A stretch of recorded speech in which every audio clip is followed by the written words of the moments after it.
everyone to the Difference Makers. I'm Lynn Sanders, and I'm so glad you're here. Today, you're going to meet a guest who can transform your life. Yes, you heard my words right. She's an amazing woman. Imagine if you could learn how to heal yourself, body, mind, and spirit, with the help of someone whose system brings you to a higher state of being. If you feel pain in your body, or a fraction in your relationships, or a hole financially, there's stuck energy that's happening there. Imagine how it would feel to get unstuck. We're about to shine a light on what we can all learn together by a woman who has healed people and healed herself through a very unique practice. She is Jewana White, founder of U Factor Wellness, known as the Mid-Life Resuscitator, because as a medical intuitive, she has been revolutionizing healthcare by bringing it back to self-care.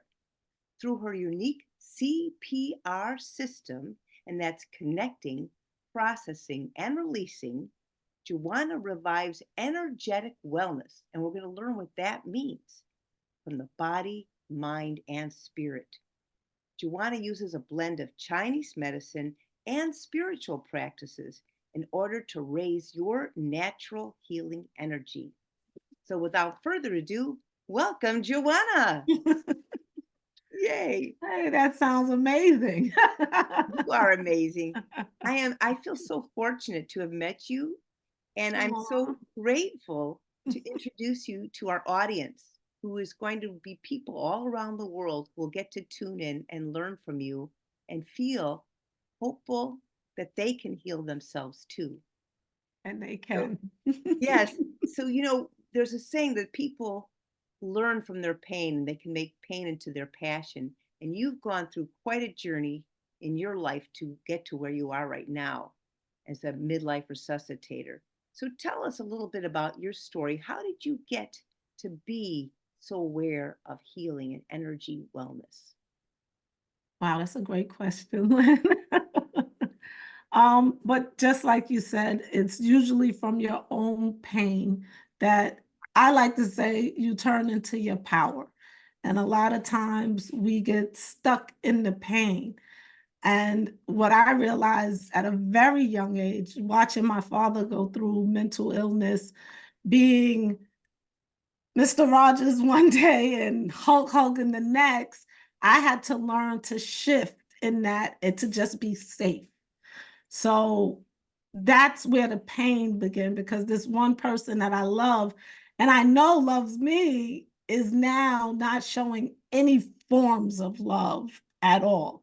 So being able to be a 7-year-old girl seeing this is where the pain started. And a lot of times we don't even know where the pain starts.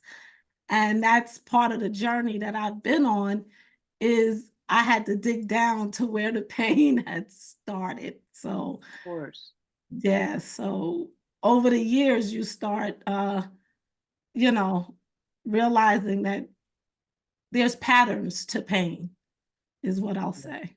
And you went through multiple challenges. If you don't mind sharing a little more, I would appreciate it because I'm sure that people listening will be able to relate because everybody's had some pain in their life.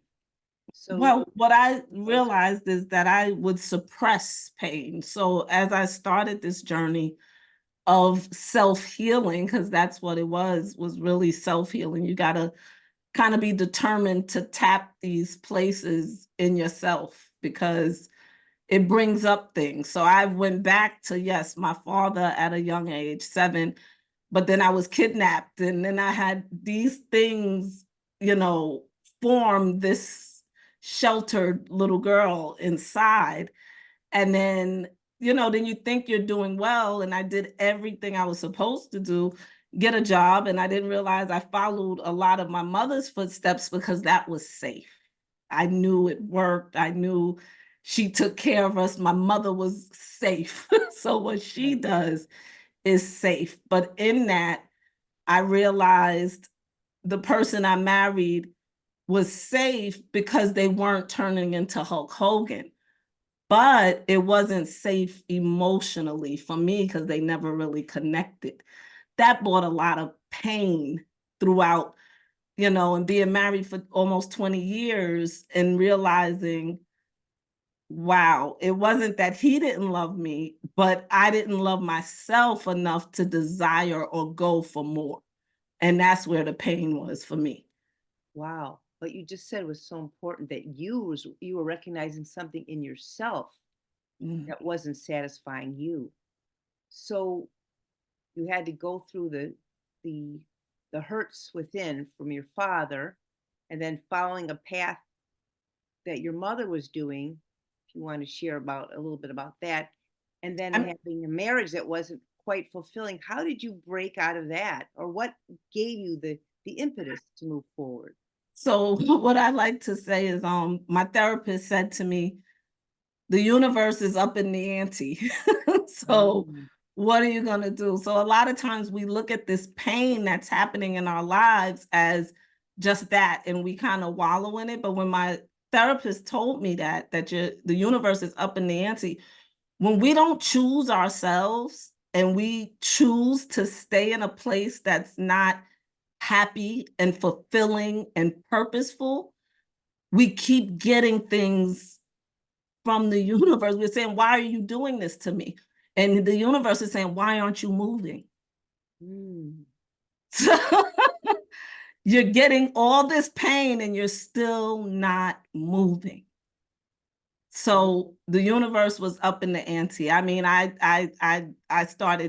tore my shoulder at work. I was out of work for 10 months. I tore my ACL, MCL, and meniscus. One time I was down for a year. So we don't look at these things as being related at all.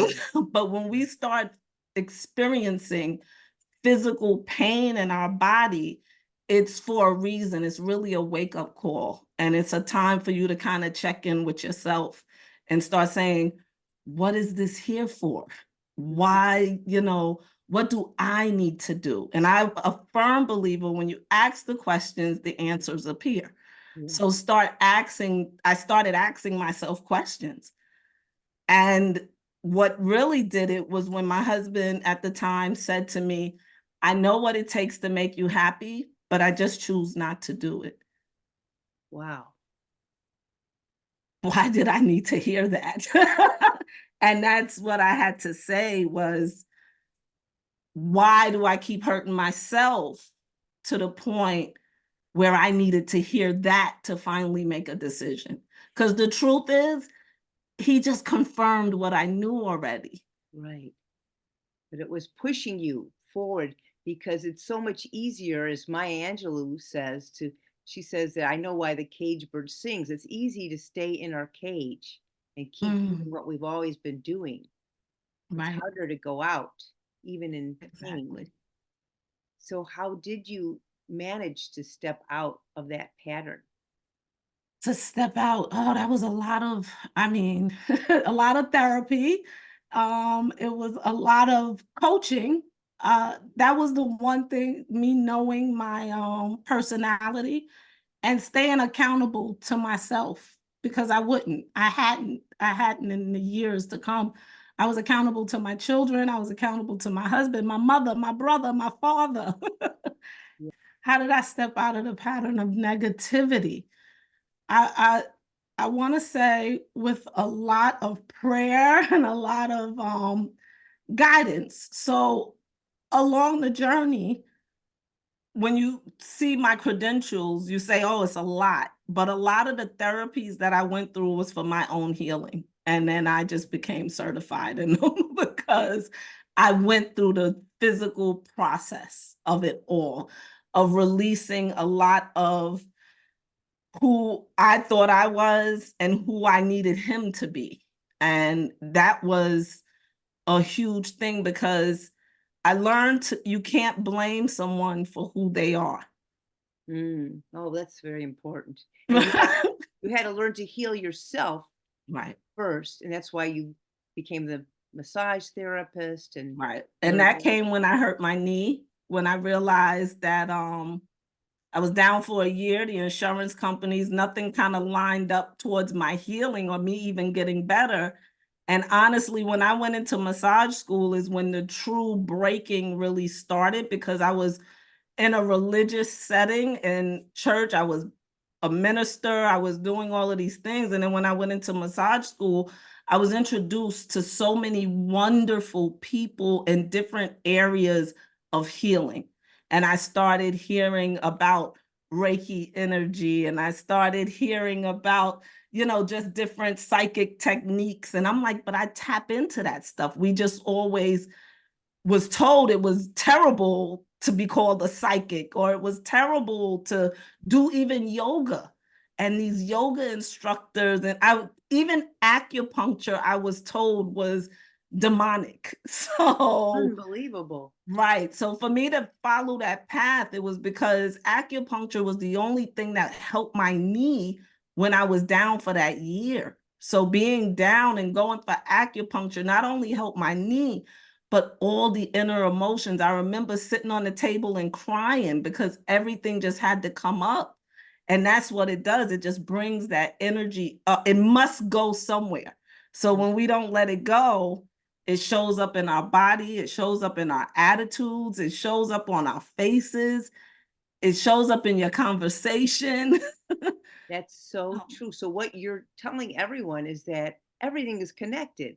And most so people think, connected. right, if you hurt your knee or something happens to your body, it's separate from the mind. And it's you were seeing all of a sudden the connection, body, mind, spirit, Right. and you were healing yourself Yeah. to Yeah. ultimately then heal others. Yeah. Because just learning the connection. So when you start entering into the healing aspect, massage school, and how your shoulders and this muscle is connected where in the arm, and you start seeing all these different connections. And not only that, then you also learn the spiritual side of these connections. So putting all of this together, and just your liver is your hunt, and that's the energy that never leaves. It never goes. It never goes. And there's an energy in each organ in our body. It's just so amazing who we are. And I just want people to really tap into that, because a lot of times we don't think we have any power. We think this thing happened to us. And Mhm. what I like to say is it happened for you. It happened for you to make a move. It happened for you to release that bird from the cage and go fly and be free and be happy. And I feel like a lot of times we feel like we don't have a choice. Right. And that's what it was that one statement that my ex-husband said to me is, I know what it takes to make you happy, but I just choose not to. The words that came out to me that I heard was, how does he get to choose? Ah, wow. And you can choose too. That's probably what was going in your mind. Hey, I I can said, choose. how does he get to choose to make me happy? Right. Jewana, choose you. Yes. I said, you factor. That's how your name for your You company factor came about. came about. You factor into your own wellness. Right. Ah, what a great discovery. Yeah.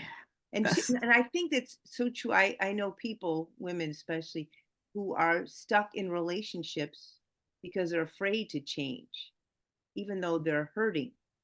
right. You're here an example to say, look, you get to choose you. You have to have the courage to do that. You do. You do. Wow. So your company on your website, which we'll talk about more in a few minutes, so You Factor Wellness, you have a headline which we've made for the title of this interview, Master Your Vibe, Transform Your Life. So tell us, what does that mean to master our vibes?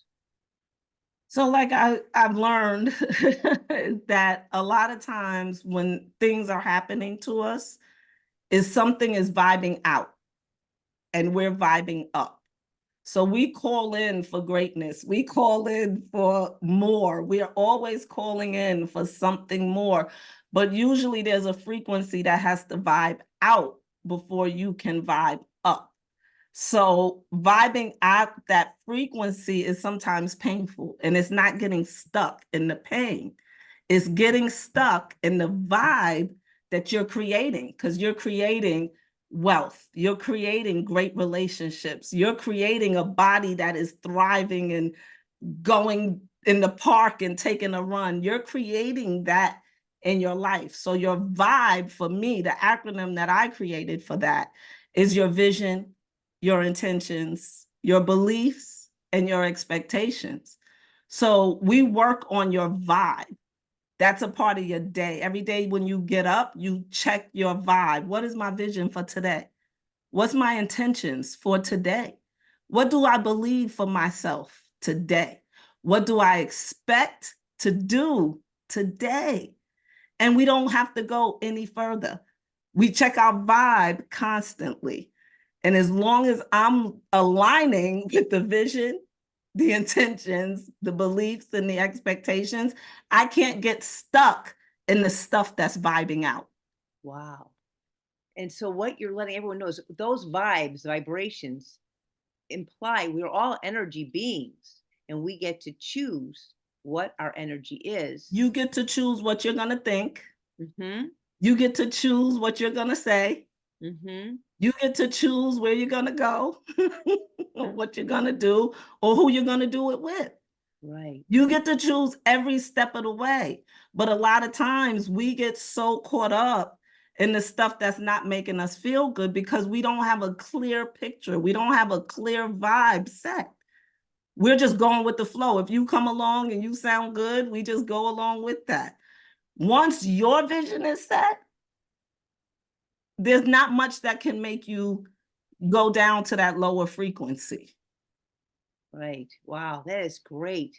So what you're saying in your website, master your vibes, is really being the master of your destiny by checking in continually, not just thinking about it once and then putting it aside. It's daily. It's Yes. daily.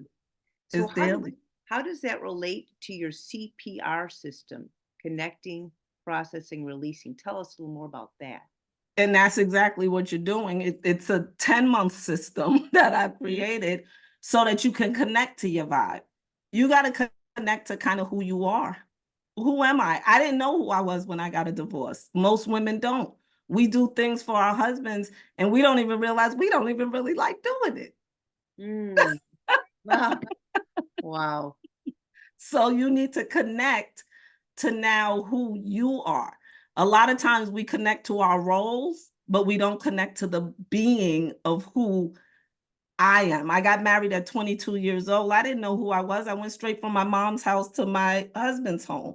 So how do I know who Jewana really is? This is the first time in my life that I've had my own room. Wow. Wow. So yeah, so connecting to this new version of who you are. It's connecting to the version that you would like to be, that you want to see. That's a 3-month process alone. Then we have to process it because sometimes we don't believe or feel the worth of our greatness. So now you got to process that. You got to understand, I am great. I am powerful. I am here to make a difference. I am here to bring light to this world. That takes time because sometimes we get stuck in what people think about us and not what we think of ourselves. So true. that, I would think most people walk around right, with negative visions of themselves. That's all they exactly. hear. And we don't even, you don't understand how many times that when I start this with some people, they don't even realize that they looked at themselves like that. It's an awakening. It's a true awakening. And Brian Clemmer, one of my coaches used to say, take the glasses off. Hmm. We all have glasses on. Take your glasses off. Wow. So yeah, we have glasses on for ourselves. And then the last one is releasing. So that's my favorite program, is letting that shit go. You gotta release. And you gotta release that old version. If I still think I'm a wife, then I'm gonna go get married again and be that same person I was again. And that's why you see people going 2 and 3 different relationships, but nothing's changing. They never addressed them. Yes. They never learned them. They never made you a factor. You have to Mm, make you a factor. it's beautiful. So tell us more about what are the services that you offer that help people get to that higher state to master their vibes? So, like I said, as we go further into your vibe, it's like connecting. So, we do a lot of meditating. We do a lot of, and I don't want to say because I don't do the traditional meditating, clear your mind. So, my meditation is my vibe. We do a visualization for you. It's recorded. You're able to listen to it over and over. Because I also do forms of hypnotherapy. So, I'm able to set the vision for you where you're hypnotizing yourself for what you want to see in your life. So I kind of go through that with them where they're able to now, because these blocks, this stuck energy is reprogramming. So that's why a lot of times I go through your beliefs, because if your belief, that was a belief I had to shed, that I wasn't worthy. Because the first thing you do when you go into prayer is, I'm not worthy to be in your gates. Mm, So breaking that I'm not worthy, that's a part of connecting with your worthiness. mhm. You Right. need to be able to do that through your beliefs. So we go through a whole thing of your beliefs, and so I can see what needs to be released and programmed or reprogrammed for you. Right. So your program is a coaching program to help Yes, people do the CPR, connecting, processing, and processing and releasing. Mhm. ultimately Right. The creating the life. CPR program itself is 10 months. It's a rebirthing process. And it's 10 months. You get 20 sessions with me one-on-one. That's beautiful. I love it. Yeah, you need to have people in your path. Everyone here listening needs to have someone that will awaken them on the inside. Because just sharing a little bit, years ago, I had gotten a spiritual correspondence course, and the first line was, "Have you told yourself you love yourself today?" Mhm. And I remember it seems like a simple question. I was shocked. And I thought, Right? I never really thought about it. And what you're doing is like that, only an even more expanded version because you're looking at body, mind, spirit, and all the connections that involves. Correct. Correct. I'm Yep. so glad I connected with you. So tell us, how can people connect with you? Where should they go? Okay, Where's they could the go to my website if they would like to learn more. It's at U, the letter U, Factor, Factor, Wellness, ufactorwellness.com. And it shows everything that I offer there. So I do offer massage in person, but since COVID, we've all been moving away from more hands-on. And I'm also in school full time. So sometimes it's hard for me to schedule massages for people. But coaching, you can schedule it on there, just going under the contact page. with so much negative media around us, I believe we all need to continually work on ourselves, even being positive. We need that, and that's what you're helping people get is in And, touch with themselves. and I just want to say, right, in touch with yourself. Because when you say work, I don't know about you, but when I hear work, I feel like I don't feel like working. And that's what a lot of people get when they feel like it's time for themselves. And what I like to say is we're our biggest investment. So if you need to work out, invest in yourself, invest an hour. I like to tell people tithe in you. If you're Mhm. going to give 10% of your day, give 10% to yourself because that's the biggest return you can ever get is any investment in you. So I like to tell people, please just choose you. Choose that hour or 2.5 hours for the day, and that'll include array of things. And imagine of things that you could get done in 2.5 hours in a day you wouldn't believe. That's so You true. do the miracle morning, right, Lynn? Yes, I do. I do that every morning. Get in Right. touch And with look how my much you get done in that hour. so true. I was going to ask you, but you've already answered. We can say it again. What would you want people to remember from this time together? Always choose you. Choose you. Always choose you. Invest in you. You are your biggest reward. Wow. Thank you, Jewana. Jewana White. Everyone go to youfactorwellness.com to learn more and get in touch with yourself and how you can make a bigger difference just by choosing you and being good to you, investing in yourself. I love it. Thank you so much for being here and also for being a light in our world, Jewana. Our world needs more Jewana Whites out there. Thank Thank you. you, Lynn, for It's, holding the space for lights to shine. So I thank you. it's my joy. Thank you.